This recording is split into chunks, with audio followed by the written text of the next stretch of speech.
Bonjour à tous et bienvenue dans notre décryptage du jour. Allez, sortez vos carnets de terrain parce qu'aujourd'hui on va faire quelque chose d'un peu inhabituel.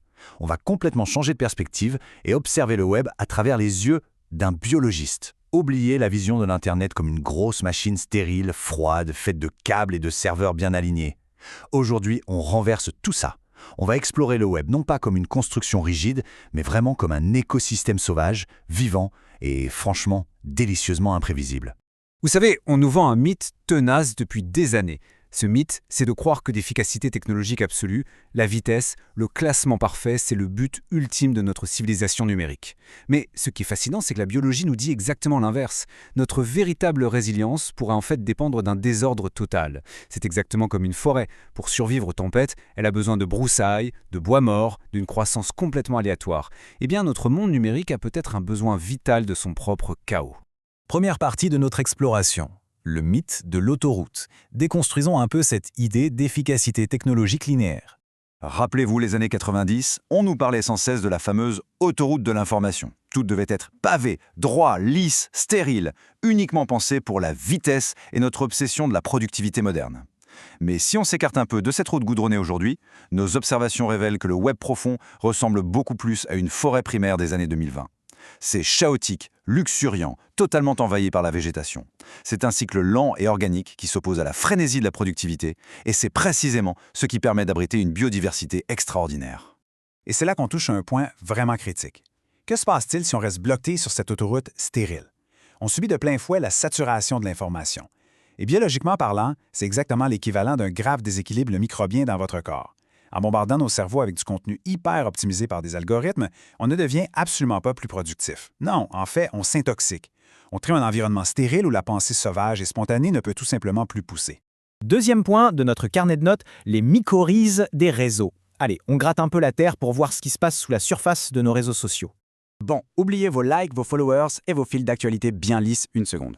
Avec nos lunettes de biologiste, ce qu'on observe en dessous, ce sont des mycorhizes. Dans une forêt, ce sont ces immenses réseaux de champignons souterrains qui connectent les racines et permettent aux arbres de s'échanger des nutriments vitaux.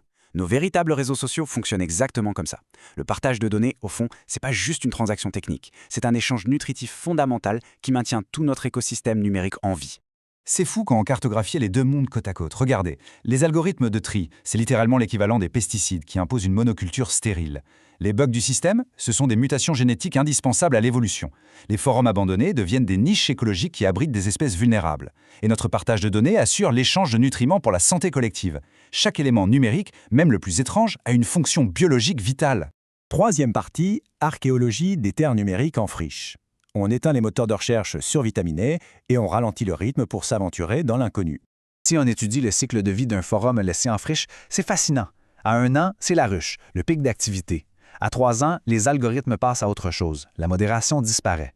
Et là, à 5 et 10 ans, la nature sauvage reprend ses droits, avec le retour du code HTML brut et des spam-bots errants. Ces ruines deviennent l'équivalent de nos anciennes routes de la soie, des monuments silencieux et grandioses où l'on peut faire de vraies fouilles archéologiques. Et pour les repérer aujourd'hui, cherchez ces interfaces d'une autre époque qui ont échappé à la normalisation. Et c'est justement dans ces ruines que la vraie magie opère. Sans la maintenance technique agressive, sans ces robots qui lissent et nettoient tout en permanence, ces logiciels devenus obsolètes se transforment en habitats super protégés. C'est le refuge de nos espèces numériques rares. C'est là que des cultures web alternatives, non commerciales et complètement décalées, peuvent non seulement survivre, mais prospérer à l'abri des pesticides algorithmiques. Quatrième étape, éloge des erreurs système. Il est temps de changer radicalement notre façon de voir les pannes. Vous détestez les bugs, les pages d'erreur? Eh bien, en biologie évolutive, c'est ce qu'on appelle une mutation génétique. On doit déclencher une vraie insurrection cognitive contre l'idée qu'un système parfait est un système sain. Ces erreurs, ce chaos numérique qui vient perturber notre belle efficacité linéaire, c'est ce qui crée de nouvelles niches écologiques imprévisibles. Sans ces mutations, notre écosystème ne peut pas s'adapter ni évoluer. Le bug, c'est le moteur de notre résilience biologique. Cinquième et dernière section de notre expédition, cultivez votre jardin sauvage. Comment on met tout ça en pratique? Alors, la grande question, comment appliquer ces découvertes botaniques si vous êtes développeur, architecte urbain du numérique ou même simple utilisateur? La réponse, c'est le réensauvagement, le fameux rewilding. C'est un acte délibéré. Plutôt que de vouloir sans cesse tout trier et modérer pour capter l'attention, on doit intentionnellement laisser des parcelles d'Internet en friche, laisser des espaces sans algorithme de tri, s'asseoir avec son carnet de notes et juste observer la culture naturelle et inattendue qui va y bourgeonner. Concrètement, ça donne quoi? Voici quelques outils pour sortir des sentiers battus.